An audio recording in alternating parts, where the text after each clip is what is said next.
కల్కి మూవీ ఎక్కడ చూసినా ప్రతి ఒక్కరి నోట ఒక అద్భుతాన్ని క్రియేట్ చేస్తుంది. అండ్ ఏ ఒక్క థియేటర్లో చూసినా బ్లాక్ బస్టర్స్ని అయితే క్రియేట్ చేసేసింది. సో దట్ అయితే కల్కి పొజిషన్ ఎలా ఉంది, ఎన్ని రికార్డ్స్ని కల్కి సాధించింది ఇప్పటి వరకు, అండ్ ప్రభాస్ మూవీస్లో చూసుకుంటే ఏ మూవీ బెస్ట్గా ఉంది అనే విషయంపై నాతో పాటు డిస్కస్ చేయడానికి senior journalist Yagnamurthy sir here with us. ఆయన అడిగి మరిన్ని విషయాలు తెలుసుకుందాం. నమస్తే సార్. నమస్తే అమ్మా. సార్, ఇప్పుడైతే ప్రతి ట్రెండ్ అయిపోయింది అనమాట. ఎక్కడ చూసినా కల్కి కల్కి కల్కి, చిన్నపిల్లల దగ్గర నుంచి పెద్దవాళ్ళ వరకు కల్కి అనే. అసలు కల్కి ఇప్పటి వరకు 11 days అవుతుంది కంప్లీట్ చేసుకుని. సో ఈ 11 daysలో ఎన్ని రికార్డ్స్ బద్దలు కొట్టింది సార్? కల్కి 2898 AD. మరి అది రిలీజ్కు ముందు నుంచి మనం చూసాం దాని హైప్ ఎలా ఉందో. ఆ హైప్ తగ్గట్లుగానే ఆ సినిమా ఈరోజు బాక్సాఫీస్ దగ్గర ఒక box office bonanza, box office block buster, ఇలా ఏ అయితే పదాలు ఉన్నాయో వాటన్నిటికీ ఆ సినిమా అర్హురాలే అన్నట్టుగానే ఆ కలెక్షన్స్ అనేవి ఉండవి. చెప్పాలంటే తెలుగు ప్రాంతంలో కంటే కూడా నార్త్లో, అలాగే ఓవర్సీస్లో, మిగతా అన్ని రాష్ట్రాల్లో సో ఇప్పటికే అది దాని మీద ఎవరైతే ఇన్వెస్ట్ చేశారో ఆ డబ్బు మొత్తం రాబట్టేసింది. ఇంకా ఇప్పుడు అన్నీ కూడా ఆల్మోస్ట్ ఒక 3-4 days నుంచి ఆ ఏరియాలన్నింటిలో కూడా ఓవర్ఫ్లో అవుతుంది అనమాట. ఓకే, దాని మీద ఇన్వెస్టర్స్ అందరూ కూడా పెట్టిన దానికంటే ప్రాఫిట్స్ అందుకుంటున్నారు. ఇప్పటికే అంటే నేను 11 రోజులకి 900 కోట్ల గ్రాస్ మార్క్ని అది సాధించేసింది. ప్రొడ్యూసర్స్ కూడా అఫీషియల్గా పోస్టర్ కూడా రిలీజ్ చేశారు. సో వాళ్ళది అక్కడ పక్కన పెట్టుకున్న మన ట్రేడ్ రిపోర్టు, మనకి ట్రేడ్ వర్గాల వాళ్ళు అందించే రిపోర్ట్లు ఏవైతే ఉన్నాయో వాటి ప్రకారం చూసుకున్నా కానీ నిజంగానే ఒక విజయ దుందుబి అంటాం అన్నమాట తెలుగులో. సో అలాంటి ఒక సెన్సేషన్ క్రియేట్ చేస్తూ ఉంది. ప్రభాస్ సినిమాల్లో ఆయన ఇదివరకు అయితే బాహుబలి 2 ఎలాంటి సెన్సేషన్ క్రియేట్ చేసిందో దాని తర్వాత ఇప్పుడు ఇది 2nd ప్లేస్లోకి వచ్చేసింది చాలా చోట్ల కూడా కలెక్షన్స్ పరంగా. అలాగే ఓవర్సీస్ నుంచి మాట్లాడుకుంటే మనం అక్కడ నిన్నటికే 16 million మార్క్ని క్రాస్ చేసింది. సో సౌత్ ఇండియాలోనే ఇప్పుడు దానిది టాప్ ర్యాంక్ సౌత్ ఇండియన్ ఫిలిమ్స్లోనే ఇప్పటివరకు ఓవర్సీస్లో ఎక్కువ కలెక్ట్ చేసినటువంటి సినిమాల్లో నెంబర్ 1 ప్లేస్కి వచ్చేసింది. సో అక్కడ అలాంటి సెన్సేషన్ క్రియేట్ చేసినటువంటి ఈ సినిమా ఇప్పుడు ఇక్కడికి ఇండియాకి వచ్చేటప్పటికి నార్త్లో తెలుగు నుంచి హిందీలోకి డబ్ అయిన సినిమాల్లో 200 కోట్ల నెట్ మార్కుని సాధించినటువంటి 3వ సినిమాగా ఇది రికార్డులోకి ఎక్కింది. ఇదివరకు బాహుబలి 2 ఒకటి, RRR ఒకటి, ఆ 2 మాత్రమే 200 crores ఓన్లీ హిందీ వరకు. హిందీ బెల్ట్లో ఆ 2 సినిమాలు మాత్రమే 200 crores మార్కును దాటాయి. ఇప్పుడు ఇది ఆ మార్కును అందుకుంది. సో ఏవైతే ఇదివరకు 500 కోట్ల పైనే బాహుబలి 2 అనేది ఉంది, అది నెంబర్ 1 పొజిషన్లో ఉంది. సో నేను కూడా RRR వచ్చేసి 200 కోట్ల పైన ఉంది.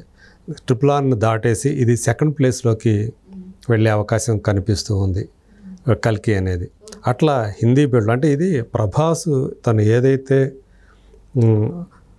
పాన్ ఇండియా సూపర్ స్టార్, ఏకైక పాన్ ఇండియా సూపర్ స్టార్ని తనని ఎందుకు పిలుస్తున్నారు అనేది ఈ సినిమాతో మరోసారి తను ప్రూవ్ చేసుకున్నాడు. ఇక అట్లాగే అక్కడ ఏదైతే పెట్టారో 85 కోట్ల దాకా అంత పెట్టారు ఇన్వెస్టర్స్. ఇప్పుడు ఆల్రెడీ మోర్ దాన్ 100 అంటే షేర్స్ పరంగా చూసుకుంటే వచ్చేసింది ఓవర్ఫ్లో. అక్కడ పెట్టిన డబ్బులు వచ్చేసినాయి. దాన్ని నేను చెప్పినట్టు ఓవర్సీస్ కూడా సో అక్కడ పెట్టిన డబ్బులు వచ్చేసినాయి. అట్లాగే రిమైనింగ్ తెలుగు స్టేట్స్ చూసుకుంటే ఇటు మన నైబరింగ్ స్టేట్లో అవుతుంది. కేరళలో అయితే ఆల్మోస్ట్ మోర్ దాన్ 150% ఇప్పటికే వచ్చాయి. అంటే వాళ్ళు పెట్టి ఇన్వెస్ట్ చేసినటువంటి 6 కోట్లు పెడితే 9.5 crores పైన వచ్చేసింది ఇప్పటికే. సో దాన్ని బట్టి అక్కడ ఎంత పెద్ద హిట్టో చూసుకోండి. ఇక్కడికి వస్తే తెలుగు స్పీకింగ్ స్టేట్స్కి వస్తే తెలంగాణలో ఆల్రెడీ 3 రోజుల క్రితమే బ్రేక్ ఈవెన్ అయిపోయింది. సో ఇక్కడ దాని వాల్యూ 65 కోట్లు అనుకుంటే ఆల్రెడీ 80 crores వచ్చేసింది. ఇక్కడ హయ్యెస్ట్ గ్రాసింగ్ ఫిల్మ్లో నెంబర్ 2 ప్లేస్కి వచ్చేసింది. అంటే మొన్ననే వచ్చేసింది. ఫస్ట్ ప్లేస్లో RRR ఉంది. ఇక్కడ తెలంగాణలో హయ్యెస్ట్ గ్రాస్ లేదంటే RRR. ఇప్పుడు దాని 2nd ప్లేస్ లేదు. అంటే ప్రభాస్ తన సినిమాలను ఏవైతే మునుపటి సినిమాలు తను యాడ్ చేసిన సినిమాలు ఏవైతే ఉన్నాయో బాహుబలి 2 సలారు ఈ రికార్డుల్ని దాటేసింది, వాటి కలెక్షన్స్ని దాటేసింది. అట్లాగే ఏపీలో మాత్రమే ఇక్కడ మనం గమనించాల్సింది ఏంటంటే అన్ని చోట్ల బ్రేక్ ఈవెన్ అయిపోయినటువంటి ఈ కల్కి సినిమా ఒక్క ఆంధ్రప్రదేశ్లో ఉన్నటువంటి అక్కడ మాత్రం బ్రేక్ ఈవెన్ కాల. సో ఆ బ్రేక్ ఈవెన్కి దగ్గరగా వెళుతూ ఉంది. అక్కడ మనకి ప్రధానంగా సీడెడ్ రిమైనింగ్ ఆంధ్రప్రదేశ్ 6 ఏరియాస్ ఉంటాయి మనకి. నెల్లూరు ఒకటి ఉంటుంది, గుంటూరు ఉంటుంది, కృష్ణా ఉంటుంది, పశ్చిమ గోదావరి, తూర్పుగోదావరి, ఉత్తరాంధ్ర అని మొత్తం 6 ఏరియాస్ కింద అమ్ముతారన్నమాట. ఏరియాస్ వైజ్గా ఈ థియేట్రికల్ రైట్స్ అమ్ముతారు సినిమాలవి. సో అక్కడ కూడా కొంచెం వెనకంజలో ఉంది. అంటే ఇంకా రావాలి. అక్కడ తెలంగాణలో కంటే ఎక్కువ పెట్టారు ఇన్వెస్టర్స్. ఇక్కడ 65 crores అయితే అక్కడ 76 crores అమ్మారు. సో అందువల్ల ఇంకా కొంత రావాల్సింది. అంటే ఇప్పుడు 80+% మాత్రమే వచ్చింది అక్కడ. వేరాజ్ సీడెడ్ అంటే రాయలసీమ చూసుకుంటే అక్కడ కొంచెం కష్టంగానే ఉంది, బ్రేక్ ఈవెన్ అవుతుందా అని డౌట్ ఉంది. అక్కడ 27 crores ఇన్వెస్టర్స్ దాని మీద పెట్టారు. సో ఇప్పుడు చూసుకుంటే ఓన్లీ 62-63% మాత్రమే వచ్చింది. సో ఇంకా 37% పైనే రావాలి అక్కడ బ్రేక్ ఈవెన్ కావాలంటే. సో ఈ ఇబ్బంది అనేది ఉంది అక్కడ. అంటే కొంత అక్కడ టికెట్ ప్రైసెస్ ఏవైతే ఉండవో తెలంగాణతో పోల్చుకుంటే తక్కువ ఉంటాయి. అందువల్ల ఫుట్ఫాల్స్ ఎక్కువ ఉన్నప్పటికీ కూడా ఆ కలెక్షన్స్ వైజ్గా చూసుకుంటే ఓవరాల్గా అది కొంచెం తక్కువగా కనిపిస్తుంది. మరి అది బీట్ చేస్తుంది అంటారా సార్ ఇంకా రాబోయే రోజుల్లో? అది కొంచెం కష్టం. అంటే రిమైనింగ్ ఏపీ వచ్చే అవకాశం ఉంది కానీ సో ఇక్కడ సీడెడ్ అని చెప్పుకునే రాయలసీమ ప్రాంతం ఏదైతే ఉందో అది కష్టమవుతుందేమో అని చెప్పేసి అనిపిస్తూ ఉంది. బట్ వేరేజ్ ఇంకా షేర్ అనేది వస్తూనే ఉంది. షేర్ వస్తున్నంతకాలం మనం అక్కడ ఆడిస్తూనే ఉంటారు కాబట్టి మరి చూడాలి. కానీ దీనికి ఒక థ్రెట్ ఎదురవుతుంది. రేపు జూలై 12న కమలా హాసన్ శంకర్ కాంబినేషన్లో వస్తున్నటువంటి భారతీయుడు 2 ఏదైతే ఉందో దానివల్ల కొంత ముప్పు అనేది పొంచి ఉంది. ఎందుకంటే థియేటర్స్ ఎక్కువ అది ఆక్యుపై చేసే అవకాశం ఉంది ఇది ఆడుతున్న థియేటర్ని.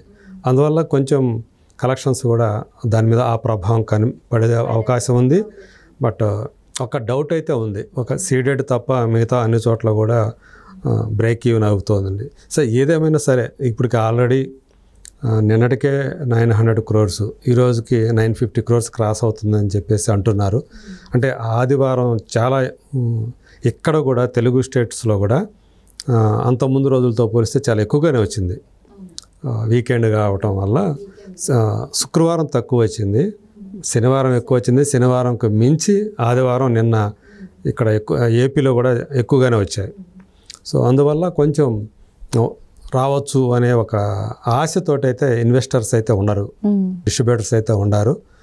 చూడాలి మరి అది అవుతుందా లేదని. బట్ వేరే మిగతా ఓవరాల్గా చూసుకున్నప్పుడు, ఓవరాల్ సినారియో చూసుకున్నప్పుడు మాత్రం ఇది పెద్ద విజయం కింద. ఎందుకంటే 370 కోట్లు పెడితే ఆల్రెడీ మోర్ దాన్ 400 crores వచ్చేసినాయి. కాబట్టి అంటే ఆల్రెడీ ఓవర్ఫ్లో ఉంది. మిగతా రిమైనింగ్ ఏరియాస్ అన్నీ కూడా ఓవర్ఫ్లోనే ఉన్నాయి, అందరూ హ్యాపీగా ఉన్నారు. వేరేజ్ ఆ ఏపీలో మాత్రమే అవి కూడా వచ్చేస్తే సో కంప్లీట్ బ్లాక్ బస్టర్ అని మనం చెప్పుకోవడానికి అవకాశం ఉంటుంది. సార్ అయితే ఏంటంటే ప్రభాస్ అయితే మన తెలుగు హీరో సార్, మరి ఆంధ్రాలోనే తక్కువ కలెక్షన్ ఉంది అనడంలో ఏమైనా చిందించవచ్చా? అంటే అప్పటికీ కూడా మీకు మళ్ళీ రాష్ట్ర మొత్తంగా చూసుకుంటే మళ్ళీ క్యూములేటివ్గా బాగానే ఉంటుంది.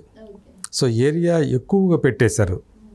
అంటే మనం ఎలా చెప్పుకోవచ్చు అంటే దాని కెపాసిటీ ఏదైతే ఉందో దాన్ని దాటి పెట్టేశారనమాట. అంటే దానికి ఉన్నటువంటి హైప్కి ఇక్కడ తెలంగాణలో 65 కోట్లు పెడితే ఇన్వెస్టర్స్, ఆంధ్ర ప్రాంతం కోస్టల్ ప్లస్ ఉత్తరాంధ్ర కలిపి ఏదైతే ఉందో అది ఏకంగా 76 కోట్లు పెట్టారు. సో అక్కడ అంటే ఆ హైప్ వల్ల ఎక్కువ కొన్నారనమాట, ఎక్కువ కొన్నారు. ఇది ఇబ్బంది అవుతూ ఉంది. సో అలా కాకుండా ఇది కూడా ఆ 60 రేంజ్లో కనుక 60 crores రేంజ్లో కనుక పెట్టినట్టయితే ఖచ్చితంగా అక్కడ కూడా బ్రేక్ ఈవెన్ అయిపోయి ఉండేది. అట్లాగే సీడెడ్ కూడా 27 కోట్లు అంటే చాలా హెవీ అది. సో అదే